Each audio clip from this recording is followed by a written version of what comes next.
अभी अगला हमारे पास टॉपिक क्या है, गेटिंग एंड प्रिंटिंग आउटपुट। हम पाइथन में आउटपुट को प्रिंट किस तरह कर सकते हैं और यूजर से वो आउटपुट ले किस तरह सकते हैं। प्रिंट आउटपुट प्रिंट करने के लिए हमारे पास जो सिंटैक्स यूज होता है वो प्रिंट, और उसमें हमने जो भी मैसेज हमने प्रिंट करना है। और इनपुट लेने के लिए हमारे पास जो यूज होता है एलिमेंट, वो इनपुट यूज होता है।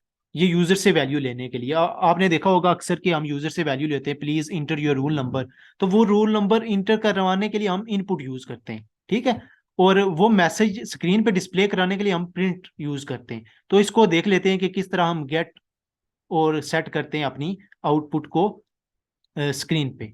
ठीक है, तो चलें इसको प्रैक्टिकली देख लेते हैं। मैं अपने कोड पे आ गया हूँ, मैं सारे को क्लियर करने लगा हूँ। ये हमने जो पिछला प्रोग्राम लिखा था, और मैं कंट्रोल एस करने लगा हूँ, मैं कोड एडिटर को चलाने लगा हूँ, तो मेरा अभी कुछ भी नहीं चलेगा। ठीक है, अभी ये मुझे क्लियर स्क्रीन करनी पड़ेगी, तो मेरे पास एक कमांड है स्क्रीन को क्लियर करने के लिए।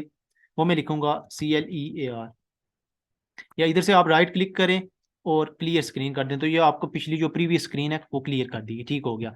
अभी सबसे पहले तो मैंने यूजर से इनपुट लेनी है। तो यूजर से इनपुट, लेट्स सपोज मैं कह रहा हूं कि यूजर आप अपना रोल नंबर एंटर करो, तो उसके लिए मैं एक वेरिएबल लूंगा। अभी आपने वेरिएबल का कंसेप्ट नहीं पढ़ा, लेकिन वो मैं पढ़ाऊंगा। लेट्स सपोज मैं कह रहा हूं कि मैंने रूल नंबर लिखा है, और इसमें मैं कह रहा हूं कि अपना जो है ना आप रूल नंबर इंटर करवाओ, यूजर से कहलवा रहा हूं। तो मैंने लिखना है इनपुट, और इसमें मैंने मैसेज देना है इंटर योर रूल नंबर।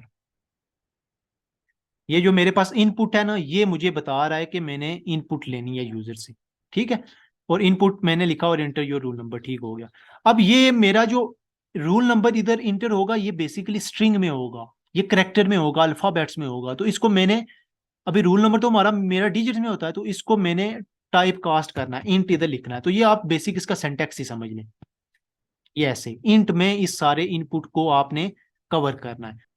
अच्छा, ये मेरा हो गया। अब मैंने इसको रन करना है, तो मैंने इसको रन इधर से नहीं करना, कोड रनर से। अगर मैं कोड रनर से रन करूंगा तो ये देखें मेरा रन तो हो गया है, लेकिन ये मुझे लिखने नहीं दे रहा। ये देखें मैं कुछ भी आगे टाइप कर रहा हूँ, रूल नंबर तो मुझे लिखने नहीं दे रहा। क्यों? क्योंकि कोड रनर हमारा बस रीड मोड के लिए होता है। तो अगर मैंने यूजर से इनपुट करवानी है, तो मुझे इधर टर्मिनल पे जाके, तो मुझे रन आर्काइव फाइल पे क्लिक करना होगा। तो अभी मैं लिख सकता हूँ इधर नीचे, अभी मैंने रूल नंबर 22 इधर लिखता हूँ। तो ये मैं इधर 22 ये देखें लिख रहा हूँ। तो इस तरीके से हम यूजर से इनपुट ले सकते हैं। अब इस इनपुट को जो यूजर ने दी है, इसको मुझे डिस्प्ले कराना है। तो मैं यूज करूंगा PRINT प्रिंट, जो मैंने पिछली क्लास में भी देख लिया है। तो इधर मैं लिखूंगा, कोई मैसेज दे सकता हूँ, योर रूल नंबर इज, आपका रूल नंबर है। अभी ये तो मेरा मैसेज है, लेकिन मेरा रूल नंबर स्टोर किस में है? इसमें है स्टोर, रूल नंबर में। तो मैं इधर से आगे कॉमा लिख के वो वेरिएबल का नाम लिखूंगा। ये वेरिएबल का कंसेप्ट आगे मैं आपको बताऊंगा। तो अब मेरा जो है ना कंट्रोल एस करूंगा। अभी मैंने इसको रन करना है, और रन करने के लिए मेरा नीचे आ गया है। ये इसने मुझे कुछ एरर दिया है, मैं देख लेता हूँ इसको। अच्छा, इसको मैं रन करता हूँ फिर वापस से। तो ये मेरे पास रूल नंबर इंटर करना, मैंने 22, ये नीचे जाके ये इधर आपने क्लिक करना 22, और फिर ये देखें योर रूल नंबर इज 22, ये मेरे पास प्रिंट होके आ गया। तो ये इस तरीके से आप रूल नंबर्स के साथ डील करते हैं। ठीक हो गया।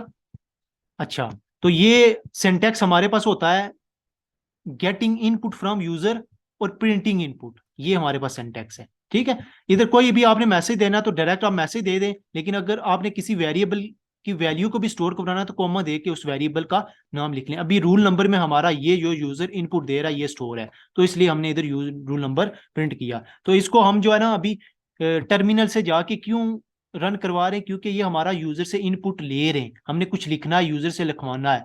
तो ये कोड रनर से नहीं होगा, ये रन आर्काइव फाइल टर्मिनल पे जाके आपने इधर होगा। तो इधर हम अभी जाके लिख सकते हैं, ये देखें तो जो लिखा है हमने वो आ गया है। ठीक है, तो इस तरीके से आप यूजर से वैल्यू ले सकते हैं और उसको प्रिंट करवा सकते हैं।